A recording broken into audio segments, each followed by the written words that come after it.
waaw maa ngi leen di nuyu bu baax ku nekk ci turam ak santam di am yaakaar ne yéen a ngi ci jàmm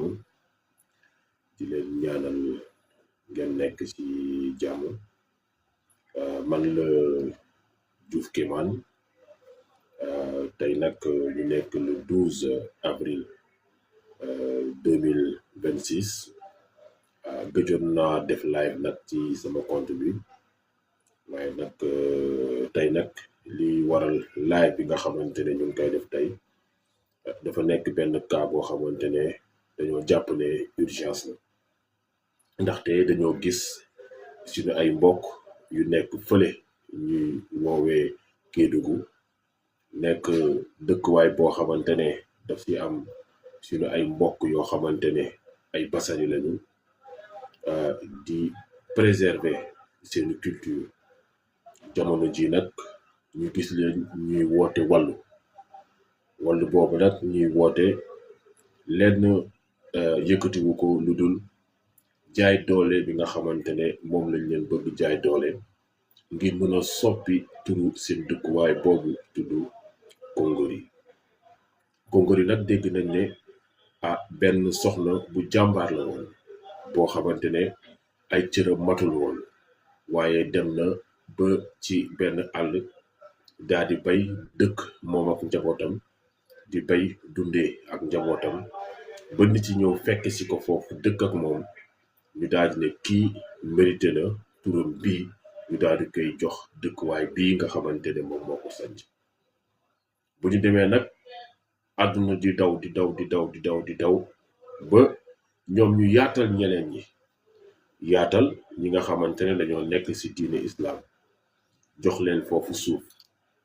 ba ñooñu ci suuf soosu ñu daal di am luñ fa jël ne dañ fa tabax jàkk ñu jox leen ko nangul leen ko ñooñu nag bu ñu demee ba toog ne dëkkuwaay boobu nga xamante ne moo leen uuf moo leen may suuf ñu bëgg soppi tur boobu ñi nekk ca dëkkuwaay ba maanaam surtout ñooñu nekk ca dëkkuwaay boobu am nañu sañ-sañ jug taxaw ni suñuy baaxu maam duñu seetaan ñu koy salfaañi. loolu nag waral ñun ñi nga xamante ne ay ceddo lañu topp suñuy baaxu maam gëm suñuy maam te jàpp ne amul kenn koo xamante ne moo gën suñuy maam jàpp ne képp ku xam yàlla ci kaw suuf suñuy maam ñoo la xamal yàlla ndaxte suñuy maam ñoo njëkk ci kaw suuf te bu fekkente ne am na koo xamante ne yàlla dina wax ak moom suñu maam yii la yàlla waxal. ñu nag taxaw temm ne dinañ ci waslu àq lépp lu ñu mën ngir mën a alerter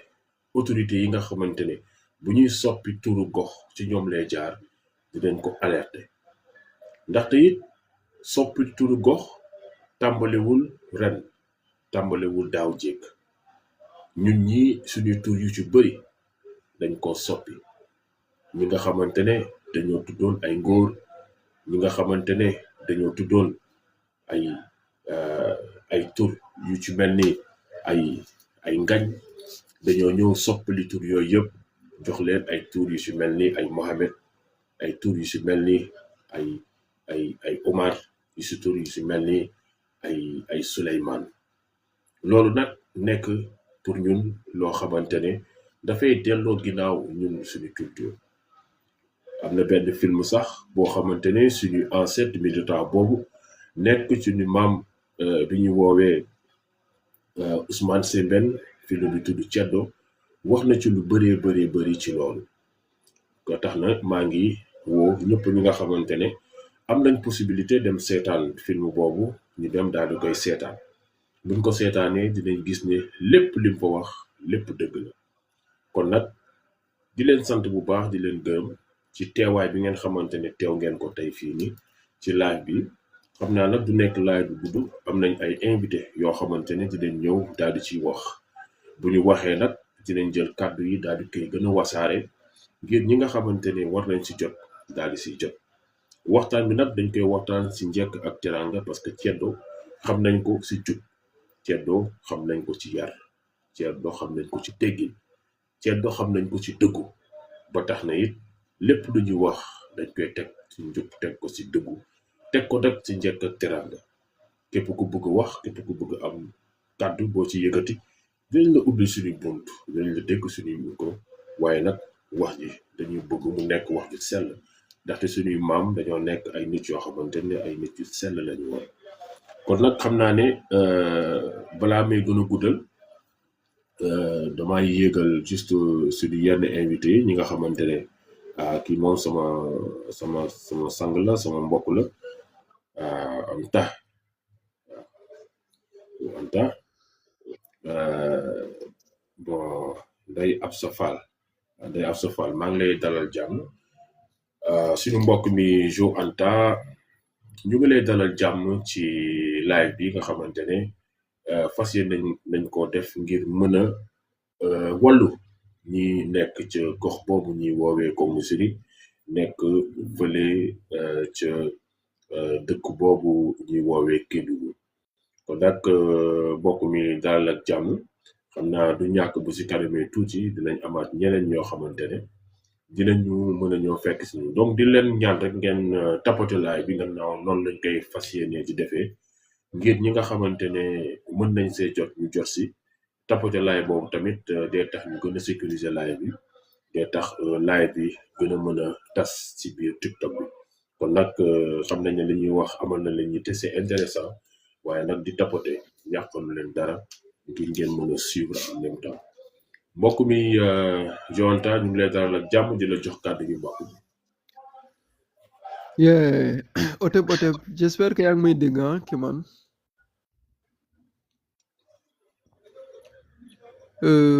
noo def yaa ngi ci jàmm yaa ngi may dégg waaw maa ngi sant maam yi bu baax waaye mbokk mi excellent jàmm. jaajëf waaye nuyu naa la di rafetlu live bi voilà live bi nag am na solo trop parce que sujet bi ñu ci abordé c'est vraiment crucial man soir bi démb wala barki démb je pense laa si jot démb je pense waaw parce que dama doon scroller noonu ci TikTok bi am benn ndaw suma déggoon mu naan ce qui se passe à Kédougou est grave loolu la intitulé affaire bi après ma dugg ci commentaire yi gis ñuy waxu Kongori léegi tey may scroller ba tombé ci benn ndam bu tudd jàppatuma kii bi mais Baboun la sant xawma Bébun c'est soit Bédik la soit Bassari la je pense Bassari la moom nag moo expliqué affaire bi daal di ne dafa am benn jàkk buñ doon inauguré foofu ci koñ bi foofu koñ bi Kongori la tudd waaw ñu daal di ne koñ bi dootuñ ko tuddee Kongori wala village bi localité bi en tout cas mais Daaru Salaam lañ koy tuddee daam bi di expliquer di dénoncer loolu voilà man mii tamit dama koy dénoncer parce que c'est vraiment inacceptable d'autant plus que gox bi daam bi ci boppam moo ko sànc ci lu ñu wax moom moo fa jiitu c'est une femme handicapée voilà une brave dame moom moo fa dem défricher ko dëkk fa waaw léegi nit ñi nag buñ fa tàmmoon di demee tout comme moom moo fa jiitu gars yi tuddee ko Kongori voilà tey maa ngi doon suivre tam beneen reportage sànq rek la communauté Bassari ak le représentant des minorités foofu noonu mu ngi doon expliquer ne foofu dans la zone pratiquement amul ay turu jigéen ñaari turu jigéen moo fa am benn bi mooy Kongori boobu la ak apparemment un CEM wala une école comme ça voilà bu am turu jigéen c'est ça waaw mais enjeu bi mooy boo xoolee cette partie orientale du Sénégal ay ethnie minoritaire ñoom ñoo fa nekk y a les Bédik y a les Bassari y a d'autres qui mais ils sont vraiment minoritaires te ñoom ils ont vraiment gardé leur authenticité dañu garder seen spiritualité garder seen culture de façon générale xam nga voilà et bëriwuñu en nombre comparé aux autres ethnies donc ñooñu bu ñu ñëwee ba malgré les différentes agressions des religions dites révélées, ils sont parvenus jusqu'au 21e siècle à conserver leur culture. Xam nga buñ ko renforcer wul waruñ ko affaiblir d'autant plus que dañu toll ci ère boo xamante ne nit ñi dañu nekk di dellu ci lu ñu nekkoon. Il y a une reconnexion vers le passé. Donc c'est inadmissible que ñuy jël ay turu arab xam nga di ko jox à nos localités parce que boo xoolee depuis l'avènement, enfin je ne veux pas dire de Pastef, mais depuis la résurgence du panafricanisme, les gens dañu nekk di décoloniser nos rues, nos villes. Waaw récemment fii place je pense de l'indépendance fi am obélisque bi Charles de Gaulle lu tuddoon mais léegi gars yi Mamadou Dia lañ ko tuddee xam nga voilà ci dynamique boobu la ñu nekk donc lu ñu nekk ci dynamique boobu noonu ay nit bëgg a ñëw xam nga sous prétexte de je ne sais quoi xaw ma qu'est-ce qui leur permet cette arrogance là fekk dëkk bi nit ki sanc ko ba turam jël nekk turu dëkk bi yow nga jóge fële bu ko changer c'est vraiment inacceptable donc voilà dañ ko war a dénoncer vraiment jusqu'à la dernière énergie taxaw leen pour que loolu bañ a am te loolu moom mënul nekk dans ce Sénégal là moom on peut plus l'accepter waaw d'autant plus que au-delà du fait que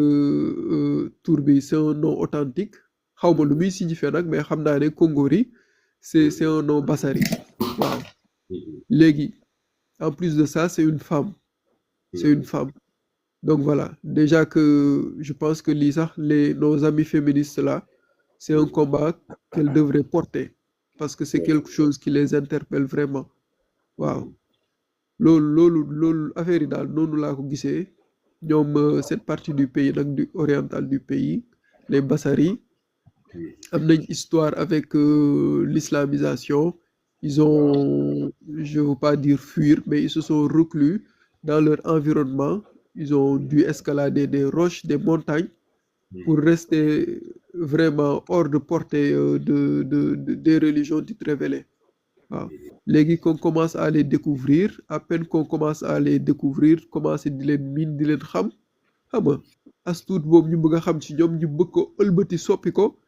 bu ko def ay affaire de arabe ay affaire de occidental non c'est vraiment inacceptable et man bi ma gisee affaire bi ça m'a vraiment choqué waaw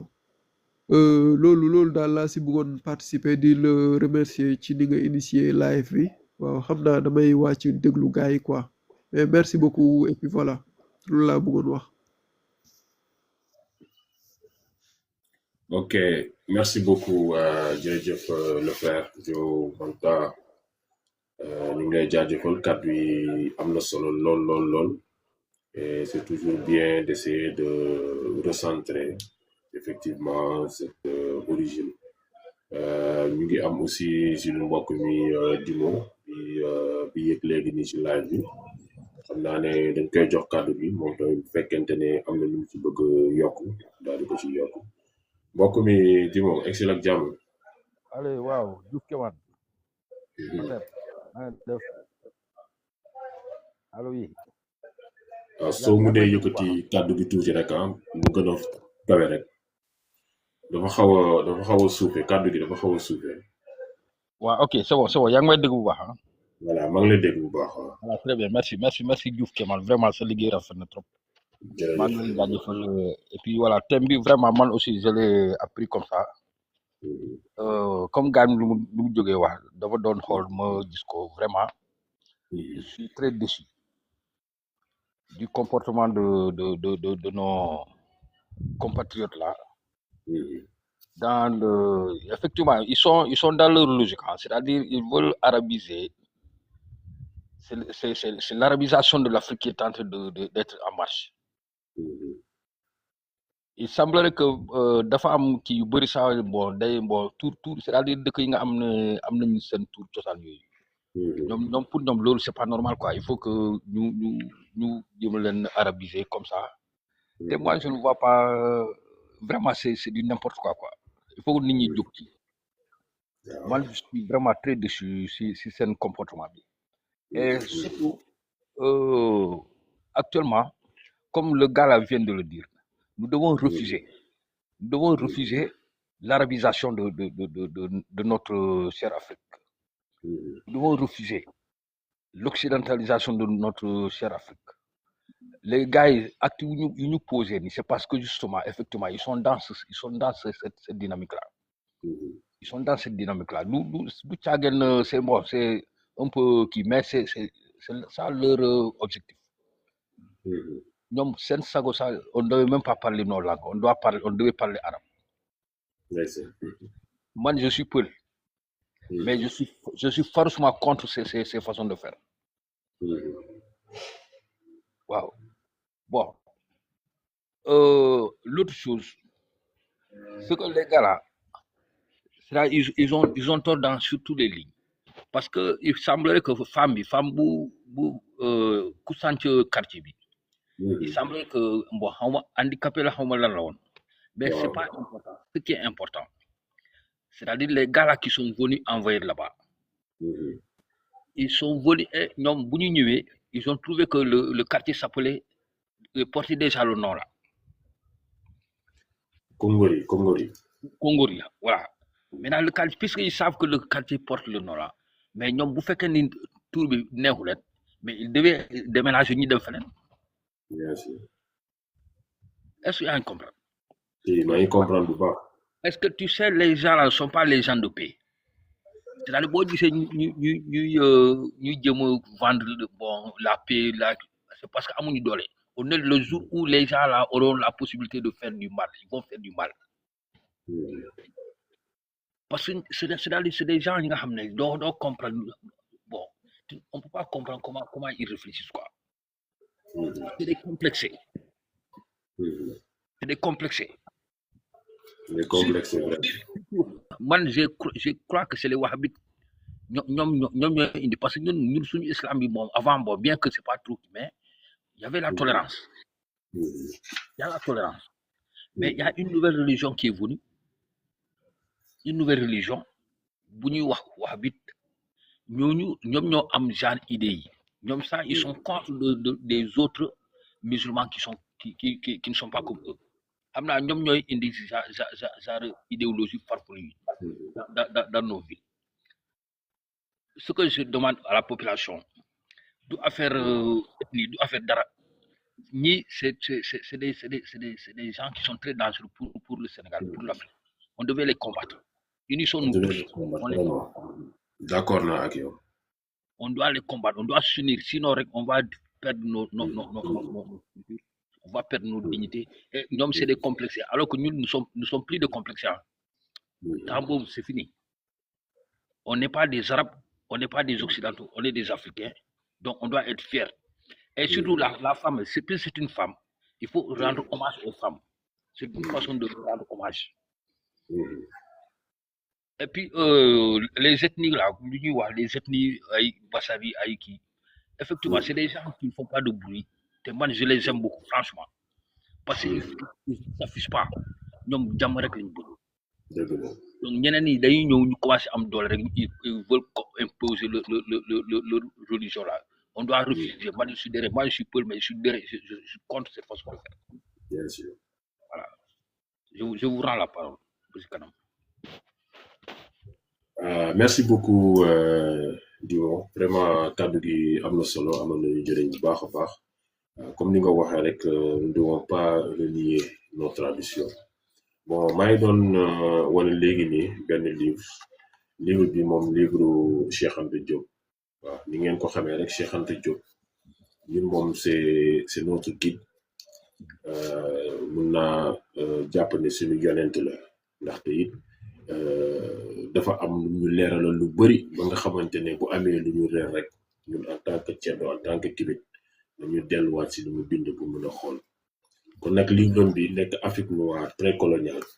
képp ku ko am maa ngi lay invité nga dem lire à la page 161 lii dama bëgg dëggal rek li nga xamante ni Dimo loolu la doon wax par rapport à ce manque de tolérance ndaxte foofu Cheikh Anta Diop mu ngi xamal ne islam n'est pas tolérant dans la préservation des traditions contrairement au christianisme kon loolu dafa nekk benn passage boo xamante ne dama leen koy liiral après ñu jël suñu mbokk mi Medusa di doog a egsi donc Afrique noire précoloniale ouvrage de Cheikh Anta Diop page 161 donc ñu ngi def fi reniement du passé anti-islamique. Islam, contrairement au christianisme actuel, ne fait aucune part au passé traditionnel. L'Occident chrétien aujourd'hui se reconnaît fièrement dans l'antiquité classique païenne et s'évertue à sauvegarder les œuvres de cette époque. On ne saurait rien trouver de semblable dans les pays islamisés. L'équivalent du passé païen occidental doit être étouffé, renié, oublié définitivement. Un musée à la Mecque avec les reliques de l'époque sabéenne serait pure idolâtrie. Une initiative impensable au point de vue musulman. Ce sont de telles raisons qui expliquent aujourd'hui que les Noirs de Khartoum éprouvent une honte à se rattacher au passé antique de Méroé. Les ruines de cette époque, les 84 pyramides encore debout de la capitale ancienne, le temple Sema, l'écriture méroïtique, les restes des observations astronomiques, les vestiges de l'industrie métallurgique qui faisait du Soudan le Birmingham de l'Antiquité. Tout cela est devenu sans intérêt parce qu'entaché d'une tradition païenne d'un bon musulman ne saurait évoquer. Comment pourrait-on se rattacher décemment de ces gens qui ne connaissent pas le Coran et qui ne priaient pas comme nous à cette époque d'avant la sagesse religieuse. Donc j'avais tenu à lire ce passage. Donc pour dëggal li nga xamante ne moom la di moom doon wax ne il y a aucune tolérance par rapport nous à nos traditions. Gis naa nag ñu bari dañuy révolté wu ci benn affaire bay génne ay mbóot yi nga xamante ne dafa nekk ci biir islam ba fu ñu ko waxee te muy dëgg nag bépp jullit di nga sentir ne bopp ne sa biir kër ne da nga frustré wu mais nag ay dëgg la yoo xamante ne dañ leen di wax fan la nekk ci biir alxuraan fan la nekk ci islam naam nag am na liggéey boo xamante ne ñun ñu ngi koy def pas sulli ay mbootu ñeneen waaye génne ñun suñuy mbaax suñuy baaxu maam lañ bëgg a génnewaat mbaaxu maam yi nga xamante ne dañu ko nëbb dañ leen ko nëbb suñuy mbaaxu maam yi nga xamante ne képp ku fi baax ci kaw suuf si nga sukkandikoo ba mën a baax ñun loolu moom mooy suñu yite mënu jàmbur suñuy baax moo ñu ko gënal ñu daal di koy fësal ba tax na nag lépp li nga xamante ne dañ koy def mooy laa doon wax ci njëlbeen dañ koy def ci yar ak teggin bu leen fàtte rek kenn tapote live bi ngir ñi ci war a jot mën see jot bu ñu paree live bi dinañ ko dugal ci suñuy chaîne YouTube bu tudd Kems TV live yi ñu jotale fi si bëri bu ngeen demee foofu di ngeen ko gis ndaxte it jàpp nañ ne am na ñoo xamante ne dañ ko war a jëriñoo lenn rek laay wax ci wax ju ñaaw boo xamante ne yàgg nañ ñu ko wax te loolu dañoo xam ne Firawna bi ñuy wax naan nit ku bon la kooku ñun suñu maam la nit ku ñuul la woon gën maa ñuul man mii waaye wax bu bon bu ne ñu ngi koy jël di ko teg ci deru Firawna ba sax bu ñu gisee nit boo xamante ne dañ ko bëgg dëppee lu bon dañu jël turam daal di koy boole ak turu Firawna te xamuñu ne Firawna nit ku baax la woon nit ku màgg la woon nit ku sell la woon tey jii nii bu ngeen toogee ci seeni ay tànt bu ngeen toogee ci seeni ay jotaay wax bu ñaaw bu neex da ngeen koy jël daal di koy sànni Firawna mais boobu dafa fekk ne xamu leen kan mooy Firawna ndaxte saa yu ngeen ko waxee lu ñaaw rek dafay mel ni yéen a ngi koy wax seen maam ndaxte Firawna ni mu nekkee sama maam noonu la nekkee seen maam waaw te nag wax ji ci gën a ñaaw boo xamante ne dama koy naqarlu mooy fi ñuy waxee diggante Firawna ak Musa naan de Musa de yàlla daf ko mayoon kàttan ba bés Firawna daal di koy fopp di fo ak moom mu daal di jàpp si ki mu Firawna daal di koy xëcc te bi mu ko xëccee dafa amoon kàttan ba ndeysaan Firawna dafa ngelawal saa yu ko waxee rek tànt bi ñëpp dañuy reetaan di xàqataay ndaxte wax ju ñaaw te xamuñu ne wax ju ñaaw jooju ñu ngi koy wax seen maam kon nag fonkulee seeni maam gëm leen seeni maam xam ne ci kaw suuf amul kenn ku gën seeni maam Dimo da ko am loo bëgg yokk waaw vas-y waaw c'est justement bon pour affaire Firawna bi man jàngalekat la dama leen di jox benn misaal par exemple gis nga équipe nationale bu Égypte xam nga Égypte ay arab ñoo fa nekk actuellement ñoom arab la ñuy làkk te dañ ne république islamique de l'Égypte waaw mais ñoom seen équipe nationale bi mais Firawna lañ leen tuddee comme Sénégal waaw léegi bu fekkee ni Firawna ku bon la nu ñu mën a jël équipe nationale et puis ils sont fiers ñu leen di tuddee Firawna et puis ils sont fiers donc ça veut dire il y a quelque chose qui cloche il y a quelque chose qui cloche ah oui non, tu ne peux pas dire que le gars là il est mauvais après Satan c'est lui hein il se prend pour un dieu bon pareil toi tu es fier d'être lui alors qu'en réalité ce n'est pas lui ce n'est pas d'où ça est ancêtre. C'est très intéressant. Donc cela veut dire qu'il y a quelque chose qui cloche. te loolu bu ma ko waxee sama élèves yi dañu ne mais monsieur tu as raison mais xam nga le Sénégal a joué avec l'Égypte à la finale mais bizarrement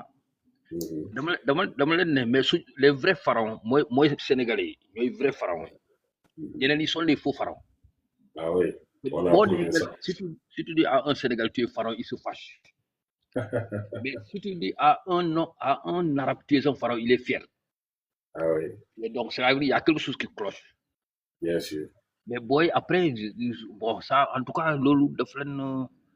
bon, il s'oppose. Maintenant, il faut réfléchir. Est-ce que nit ki nga xam ne chaque fois daf lay naan yow da sa maam dafa bon dafa yéefar la yàlla bëgg ko tout ça mais moom il est fier d'être lui. Cela veut dire que il y a quelque chose qui cloche. Et aussi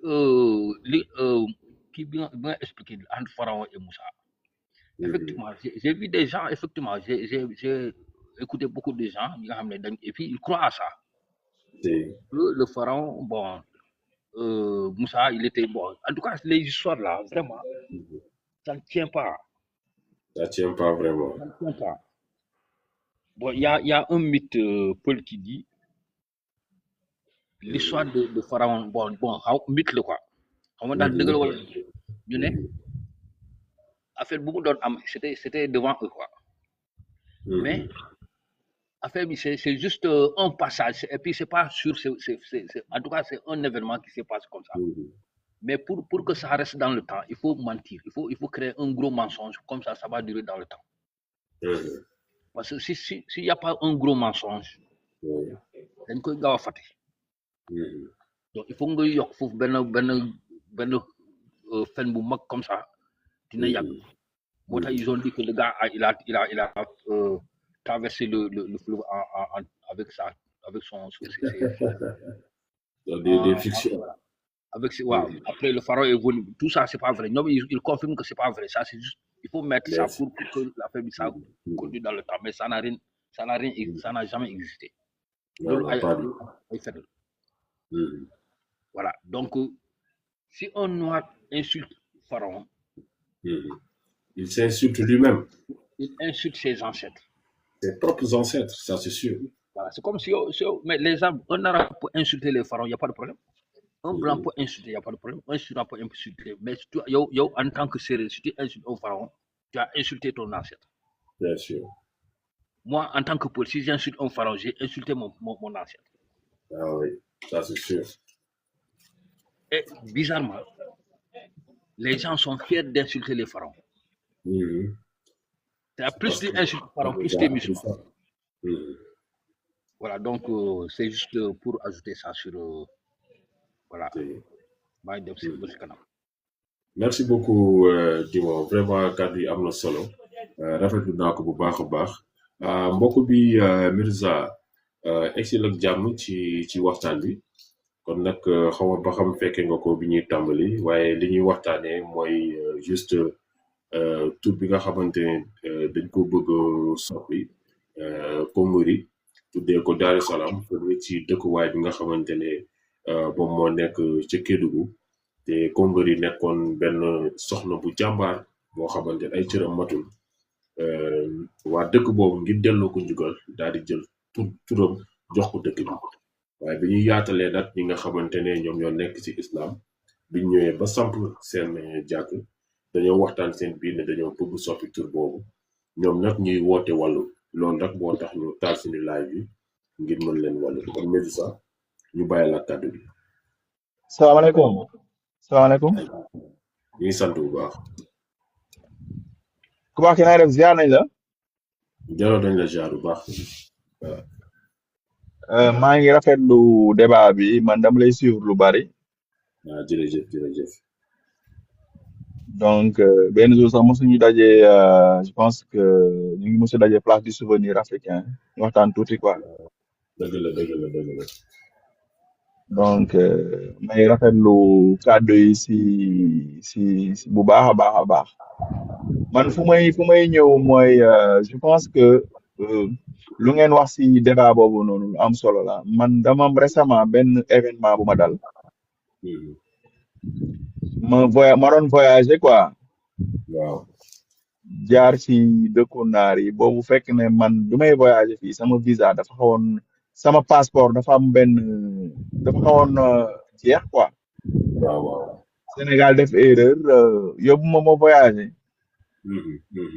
mais bi ma demee ba si malheureusement fi ma escale dëkku naar la quoi waaw mais maanaam man sax xam naa ne am naa tort si li ma daloon quoi mais mépris bi nga xamante ne nii moom lañ doon traité ma j'étais choqué quoi je me suis dit ñun Afrique lan lañ def yeneen peuple yi bon c'est vrai ah man damay dem si dëkk yu bëri damay dem dëkk tubaab yi dem asiatique yi di yenn pays asiatique yi mos naa fa dem mais par exemple ñun ñuy nga xam ne ñoom la ñuy gën a jël comme ay exemple maanaam mépris bi ñu am vis-à-vis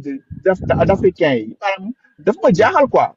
ma jógee waa ci dëkk boobu jël beneen vol boo xamante ne nii Afrique Maghreb parce que j'étais obligé de retourner ma ut billet bu yomb ma ne noonu naa jël Air Algérie jaar Algérie ñibbi si Sénégal mais ci embarquement bi rek da ngay sentir maa ngi wax ak waa ji sama soxna bëgg a wax ak moom téléphone mu ne non ñoom fii di wax ak kenn téléphone ku fi nekkul beneen mbokku naaram di wax ak moom ne ko dama xaar ma paas la kenn mu jël téléphone bi ma ne ko mais yow yaa ngi jël appelu kii nga ne doo jël benn appel répondre ba pare waa ji mu ne ma woy soo fi nekkee di décorer damay woo police ñu téye la fii ma ne yéen yow ma nekk un universitaire nga xamante ne nii je suis dans une mission de service public maanaam man seen dëkk yi maanaam waxuma la seen dëkk yi mais Europe sax bëgguma faa toog une semaine bu ma fa tooyee bi ngeen ma delloo Sénégal nii sax man am naa ci bëgte parce que damay def c'est-à-dire mais sa problème mooy je voyais c'est-à-dire quand tu es même nombre de noirs yi nga xam dañ leen lésé si ñi ma gis ñoon traité pas man kese mais une dizaine de personnes yoo xamante ne nii maanaam il les écoute même pas boo ñëwee dañuy wax naar wala ñu wax anglais dégg nañ français de mais dañuy wax naar wala ñu wax anglais man dégg naa anglais mais groupe yi ma àndaloon ñëpp dama mujj di traduire boy yi nga xam dañuy voyager am problème dañu raté seen vol dañu am ay problème ak yooyu man maa mujjoon di leen traduire mais man mépris niveau de mépris dama demoon ba ne man genre est-ce que man lan la ñu def qu'est-ce qu'on a fait maintenant pour revenir si sujet bi ñu am nii mooy que ñu suñu peuple yi dañuy jaawale la langue arabe et la religion et les religions révélées c'est-à-dire man je suis croyant religieux monothéiste islam mooy sama religion mais ñun du ñu distinguer man sama benn xarit bu ma ko wax pourtant benn xarit boo xam ne du doon sax murid dama doon tout le temps mu ne ma man su ma doon nekk musulman chrétien la mu ne su ma doon nekk musulman damay nekk murid pourquoi parce que je vois que murid yi il conserve à 99% ay symbole africain quoi di porte des jamput waaw da ngay gis si seen maanaam amuñu complexe di sol naari li ñuy sol maanaam amuñu complexe di même ci seen tari sax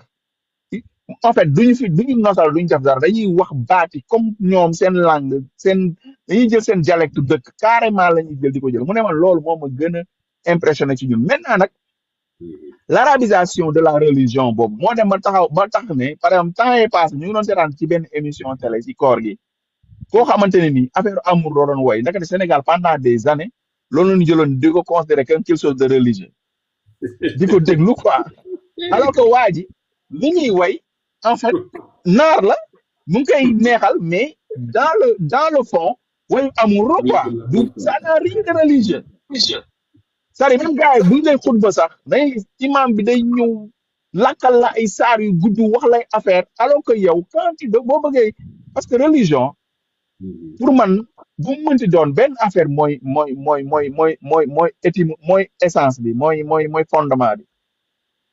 religion bu mu mën di nekk man mon père disait Aïdara y a 3 choses dans la vie il faut pas que nga négliger ko mooy benn mooy nga am loo gëm parce que amul benn religion bu lay éloigner amul religion bu lay éloigner lu baax amul religion bu lay jegeel lu bon amul si àdduna boo mënti jël si base bi li ñu lay wax mooy moytu lu bon ngay def lu baax maintenant maanaam ñun am na benn religion suñu religion en fait képp koo xamante ne nii sax da nga xaw a kii rek da nga xaw a maanaam yow sadis on est tellement violent te violence boobu si lu bëri c'est culturellement c'est culture benn dëkk la mais du par exemple croyance bi en tant que tel bëri na loo xamante ne nii gis naa waa neex ma par exemple dañuy génne ay affaires yoo xamante ne nii religieusement maanaam musul am ci religion gars yi ñoo ko ci dugal maanaam dañ ko ci dugal en fait benn nit rek mooy xëy ñëw ne man jëlee naa ci kii mu jëlee ci kii lii ci religion bi la bokk et ay contradiction yu bari man terewuma gëm sama religion mais aujourd'hui il faut que africains yi si seen bopp maanaam ñun bu ñu booloowul ñu jéem a xool si suñu biir nan la ñuy def ba booloo nekk benn peuple man je vois mal ñu naan woy ñi ay ndereng lañ ñi ay ñak lañ c'est-à-dire il faut que ñun dans notre peau noire notre africanité nos ancêtres ñu jéem a xool ñun lan moo ñu boole d'abord avant ñuy épouser wala ñuy collaborer ak beneen gëm-gëm parce que amul benn gëm-gëm amul benn peuple ci àdduna bi boo xamante ne nii respecté nañ ñu jox nañu cër boo ko waxee nag dinaa ne non tout le monde n'est pas raciste tout le monde n'est pas léegi mais quand on dit c'est que c'est la majorité des personnes mais loolu dafa rawate ci ñi nga xamante ne ñun ñoo gis nga sénégalais boo génnoon fii nga ne man dama dem par exemple benn dëkku naar nga ne dafay takk benn xale bu jigéen amoon naa un ami boo xamante ne ñu bokkoon di jàng benn université mu ne moom dafa bëggoon takk benn Afrique noire famille yëpp dañ ko mujj bëggoon famille yëpp dañ ne ko lii soo ko defee dañ lay bàyyi am na àllaxere man nga yaa ngi julli mu ne ma maa ngi julli même Dakar même Sénégal fii les étudiantes là même Sénégal c'est très rare nga gis naar bu non dañ wax africain non je te jure gis nga pays bi nga xamante ne ñun fa la ñuy dem di aji ji màkk sax mosoo fa gis ku fa dëkk fii su jundee fa yaroo fa boo leen compté woon ñi ci sëy ak ñoo xamante ne nii ay africain lañ noir bu dee am na maanaam exceptionnellement lay doon léegi yow benn peuple bu la nawloo wul nga bëgg jël ne langam moom laa war a exprimer woo pour dëggal sama religion benn affaire bi tamit mais benn peuple boo xam ne nawloo wuñ la nga bëgg a jël seen accoutrement seen habillement benn peuple boo xam ne ni nawloo benn peuple boo xam ne nawloo wuñ la nga bëgg ne par exemple maanaam lépp lu fa jógewul ci li may pratiquer c'est-à-dire baaxul lu bon la maanaam foofu laa bëggoon waxee quoi c'est parce que lu ma fu may daanelee pour ne pas guddal mooy africains yi il faut que ñu jéem a xool nu ñuy def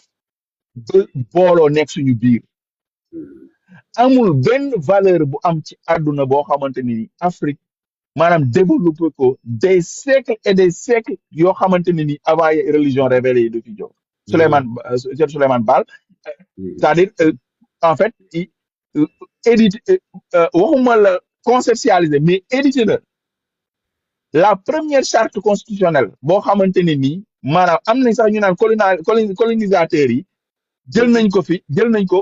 jël am nañ yoo xam ne ci lañ jël pour la 5e république te kooku Afrique la newoon au nord xam nga ma la nga jël maanaam nga dem Timbuktu foo mën di dem ci àdduna bi nga xamante ni nii ay creuset de savoir yu profond la yoo xamante ne nii même ci maanaam l'existence de Dieu ak rapport Dieu ak être humain maanaam développé lañ ko Afrique lu yàgg avant les religions révélées di ñëw man je n'ai rien contre les religions révélées parce que je suis toujours dans une religion révélée mais ñun pour que ñu mën a pour que àdduna bi ñu mën ñoo nawloo il faut que ñu nawloo suñu bopp te nawloo suñu bopp boobu mooy jéem d'abord unité booloo bi loolu mooy la première chose deuxième chose koo gis nga tubaab noo mënti mel ci àdduna loolu tubaab noo mënti mel ci àdduna maanaam même bu doon noo mënti mel mën na waxtaan ak yow déglu la même boo koy wax loo xamante ni nii sax da koy choqué da lay déglu mën na communiquer ak ñun mais fi mu ne nii boo toogoon ak nit ñi te su tool nga ne ko mën gëwuma diw rek mën na la rey moom même bu yoon mayu la mu rey la Afrique may ko mu rey la moom xolam rey na la ba pare et maanaam radicalisme boobu noonu ci même phénomène yi xew nii ay nit ñoo koy def ay nit lañ dañuy dafay erreur ku ci nekk am na ay bêtises yooyu def en tant que nit mais étude de personnalité pour xam la cause lii sax da ngay jël lépp rek parce que religion bi à déli nañ jël ñi gas leen dóor leen rey leen dugal leen suul leen c'est-à-dire sans étudier xale bi nga xamante ni dafa màgg ñu jaarale ko ci benn canal def koy affaire après c'est-à-dire on essaie c'est-à-dire ñun dañu xaw a dafa mel dañoo muur suñu xel quoi Afrique parfois man damay du ma am sax fierté juddoo si suñu pays parce que tu te dis yow maanaam soo voyagé rek soo génnee tuuti nga xam ne yow toi même tubaab bu lay gis du mu la dimbalee la lay xoole quoi malheureusement maa ngi jégalu ci guddal bi. vraiment kàddu yi loolu laa amoon lu may agsi ci débat bi. oui. merci beaucoup kàddu gi am na solo et puis témoignage yi aussi vraiment daf ñuy prouver lu bëri li nga xamante ne ñenn ñi moom la ñuy mandat effectivement soo génnee moom ba dem sur le terrain li nga fay fekk bokkul ak li ngay imaginer vraiment merci beaucoup ci témoignage bi ak ce partage aussi vraiment mbokk mi Medusa moom je pense que pareegul Kirikou le grand bu fekkente ne yaa may dégg voilà mun nga ubbi sa micro et puis voilà boo amee loo ci mën a yokk waaw ñu ngi lay jox kàddu bi.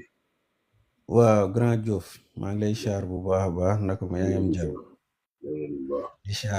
di char Westlix wax ji am na solo ànd naag cheminement et puis lii la waxtaan di jariñ yow ante aussi di ñu Medusa jëm ñu maa la ni char Medusa après nga jël après kii seen liggéey bu leen ko xeeb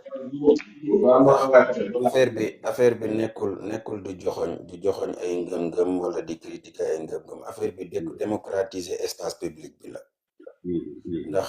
nga bëgg ko nga bañ ko nit ñi seeni tolluwaay yamuñu nit ñi fi ñuy gëmee bokkuñu nit ñi biñ gëmee ba pare nuñ koy utiliser aussi bokkul donc ñu tijji suñu bët yi rek gis ne dëkk yi ñu wër yépp am nañ benn feebar bu ñu bokk la ñoom te ñu ngi koy xeex ba tey ji amuñ doole guñ ko xeexee mooy ne ay nit ñu bokk ci ngëm-ngëm yooyu ñooy am fu leen seen ngëm-ngëm di toll ñu am façon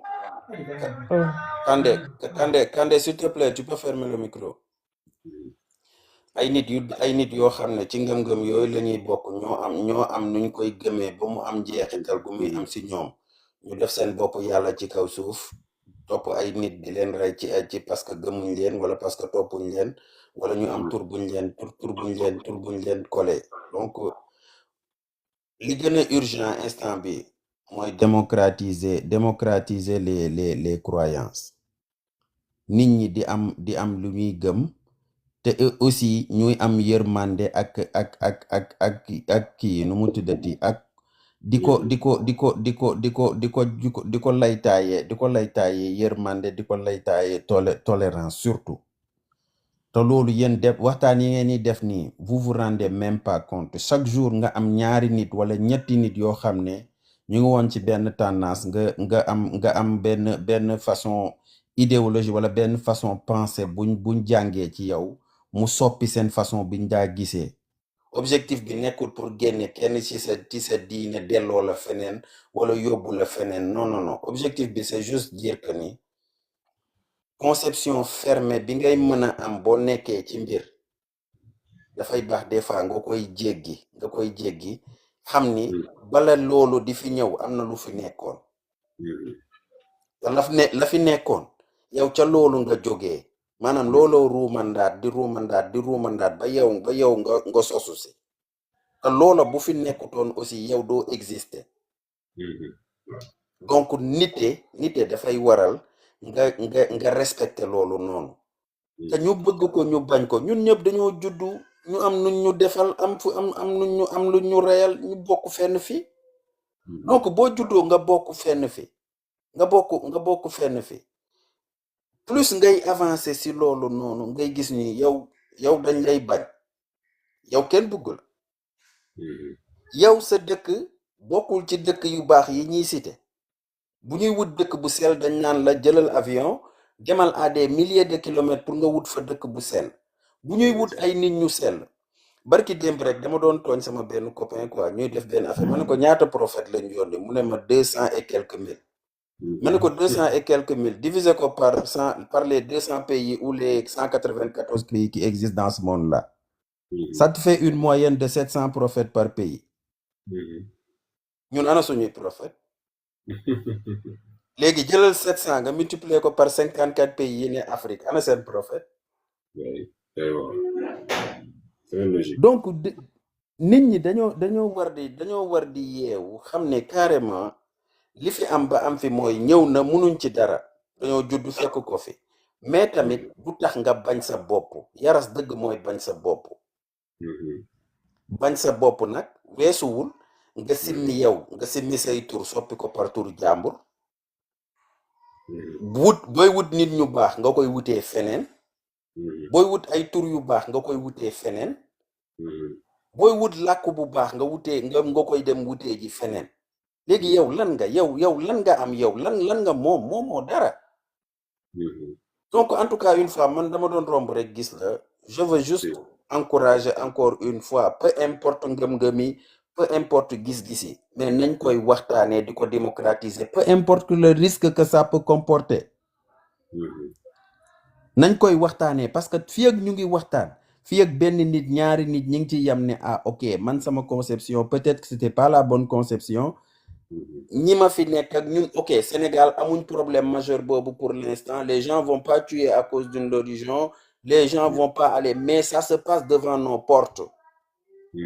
ça se passe devant nos portes donc le fait de le démocratiser la discussion mi ngi changer mindset u ñenn ñi léegi les gens vont te dire man j'ai rien contre ceci c'est un avancé si ñoo xam ne dañ daa xool ñooñu naan leen yéen nit ñu bon ngeen ay yéeféer ngeen ay lii ngeen donc buñ demee ba am ñoo xam ne même bu fekkee ils se réclament ñoom lii ci ngëm-ngëm yooyu lañ bokk mais am nañu tolérance bu ñuy développer oralement ak ci jëfin donc c'est un avancé la nañ ko jël donc encore une fois yal na la yàlla sàmb yal na ngay am kàttan wi yal na la yàlla di sellalal sa xel saa su ne ba nga koy entretenir yow ak say moroom ba au niveau public débat bi di gën a démocratique donc merci beaucoup. Merci beaucoup kontaan nañ ci contribution bi vraiment am na solo lool xam naa ne live bi nag du gàtt du gudd trop dina xaw a gàtt ndaxte it comme suba ñenn yi dañuy dem liggéeyi duñu def lu dul Médusa bu fekkente ne yaa ngi may déglu te it am nga contribution boo bëgg a joxe si suñu thème bi waaw ñu ngi lay déglu. Wow, bonsoir tout le monde, j'espère que vous allez bien. Wow, ça va bien. Bon, ma contribution, c'est quelque chose de très simple. Genre débat ini, pour Jim Kogis, et c'est la première fois que je vois un débat où je suis concerné, où on va pas m'insulter et on va pas me retirer de force. Parce que d'habitude, bon, débat, bon, j'essaie de les éveiller, mais bon, je me rends compte que c'est peine perdue en fait. Parce que des fois, mais bon, vu que c'est un xel bi moins loulou, un problème. Mais en tout cas, bon, franchement, c'est une bonne cause. Franchement. Et je vous remercie, Monsieur Diouf, d'avoir créé ce genre de live. Et s'il plaît à Dieu, chaque fois je serai présent pour contribuer et chaque fois je serai présent pour donner de mon idée. Parce que ce genre de live, ça doit continuer. Parce que beaucoup de gens sont dans la religion, ils veulent quitter, mais ils ne savent pas comment faire. Beaucoup de gens veulent quitter, mais ils ne savent pas comment faire. Car ils ont peur du jugement des gens. Beaucoup ont peur du jugement des gens. Beaucoup veulent quitter la religion, beaucoup. Mais ils ne savent pas comment faire. Et je sais que pas à pas, ainsi de suite, les gens commenceront à voir le live, les gens commenceront à écouter et les gens commenceront à s'éveiller. Beaucoup de gens veulent quitter la religion, mais ils ne savent pas comment faire. Parce que c'est comme une prison. C'est pire que la prison, cette religion. Beaucoup de gens veulent quitter. De mon côté, je ferai tout mon possible. Si vous avez n'importe quelle question en ce qui concerne la religion, je serai prêt à vous répondre et à vous donner les bonnes informations. Ne vous inquiétez pas là-dessus. Vu que je suis venu tardivement, je préfère qu'on laisse jusqu'à demain ou après-demain. Dès qu'il y aura un nouveau live, Bon, je serai présent et je ferai en sorte d'y participer et de donner mon point de vue. D'accord, merci beaucoup, Melisa. Donc, pour le live d'aujourd'hui, c'était juste par rapport à un changement de nom. Il y a une localité qui se trouve à Kédougou qui porte le nom de encore Kongori, et que ils avaient accepté qu'il y ait une communauté musulmane, et quand cette communauté musulmane a implanté une mosquée, en fait, cette communauté a pris en fait une décision, c'est-à-dire que de vouloir changer le nom de la localité pour donner le nom de Dar es Salaam. Donc actuellement, c'est ça le projet. C'est pour cela que les habitants de cette localité se sont levés pour retirer la sonnette d'alarme, pour dire que non, qu'ils ne sont pas d'accord à ce qu'on change le nom de cette localité, Madame Dar es Salaam, de garder le nom de Kongeri, parce que c'est un nom qui a une grande signification pour eux. Parce que la dame qui est venue... Ils doivent pas être d'accord. Ils doivent pas être d'accord. Ce qui appartient aux Arabes, ça leur appartient. Tu ne verras aucun Arabe changer le nom d'une ville pour le mettre à un nom africain. Amul fenn. Doko mës a gis doo gis fi benn naar changer benn yoonam def ko yoon tour africain doo ko mës a gis. Ça ne va jamais exister. Ça ne va jamais exister. Les Arabes ne nous respectent pas. Les Arabes ne nous considèrent pas. Les Arabes ne nous aiment pas. Mais nous, de notre côté, on est là à les prier chaque jour, matin, midi, soir. Pour quelle raison? Ana suñu njariñ ci loolu. D'accord, ñu ngi julli suba ba ngoon, mais ana njariñ bi. Ñu ngi jël ñoo xam ne ñoom seen bopp julli wutuñu sax. Ñoom seen bopp julli wutuñu sax. Ñu ngi fi di julli suba ba ngoon. Pour quelle raison? Faut pas qu'ils acceptent. Faut pas qu'ils acceptent. Moi, j'ai beaucoup de choses à dire. Hein. J'ai beaucoup de choses à dévoiler. Mais je sais bien que c'est sûr. pas encore le moment. Mais j'ai beaucoup de choses à dévoiler. Je sais que c'est pas encore le moment. Mais faut pas qu'ils acceptent. Lolo amul fenn. Faut pas qu'ils acceptent. Nous sommes des Africains. On doit conserver nos patrimoines africains. On doit conserver nos noms africains. Franchement, faut pas qu'ils acceptent. Lolo amul fenn. Beaucoup ken nangu. Voilà. Ok. Merci beaucoup. Merci beaucoup. Diouf, Information. Oui, tu veux ajouter quelque chose avant qu'on arrête? waaw, je voudrais ajouter quelque chose rek Merci balaa ma beaucoup. dallu. Encore merci pour intervention yëpp gars yi seen waxtaan seen contribution am na solo. Alors li ma bëggoon wax mooy Domi wax na ko sànq également. C'est que on a dañoo seetlu ne il y a un certain islam boo xamante ne c'est vraiment un islam intégriste bi nga xamante ne dafa gànn ci Sénégal depuis quelques années ci la ñu commencé remarquer xam nga certaine rigidité bi certain radicalisme bi yaa ngi comprendre parce que boo xoolee quoi qu'on puisse dire on vit depuis longtemps avec notre islam entre guillemets confrérique et on s'entend bien de façon générale il y a un certain égard quoi qu'on puisse dire mais daal am na un certain intégrisme boo xamante ne ba mu commencé dugg ba léegi affaire yi dafa dëgër pour en revenir au nom xam nga ñoom dëkk bi daaru salaam lañ koy tuddee comprendre nga loolu noonu lañ ko bëgg a tuddee voilà déjà que loolu ça ne va pas passer mais xam nga ñoom s'ils étaient des personnes bien intentionnées xam nga mënoon nañ laajte turu parce que daaru salaam mooy la maison de la paix mooy dëkku jàmm mais ñun Sénégal jàmm gën am na jàmm gën turu wolof la ñun on s'est nommé nos localités pour désigner la paix juste à côté à l'aéroport fii aéroport bi nekk Diamniadio la tudd te Diamniadio mooy jàmm nga dox ci séeréer est-ce que yaa comprendre donc si c'était des personnes bien intentionnées dañ doon jël peut-être dem ci cette communauté Bassari laajte leen ne leen dëkk bi par exemple dañu bëggoon changer tur bi tuddee ko jàmm gën ci Bassari nan lañ koy waxee comprendre nga à la limite on aurait compris xam nga bu ñu sax xëyoon ne jàmm gën lañ koy tuddee encore que ce serait inacceptable mais ça passerait mieux parce qu'on se serait dit c'est un nom wolof c'est une langue du pays comprendre nga là encore ça passerait mais danoo bàyyi loolu yëpp xam nga jël daaru salaam est-ce que tu te rends compte voilà donc c'est vraiment de l'acculturation voilà vraiment ces gens-là daal mooy loolu leneen li ma bëggoon wax nga ko sànq ci Cheikh Anta Diop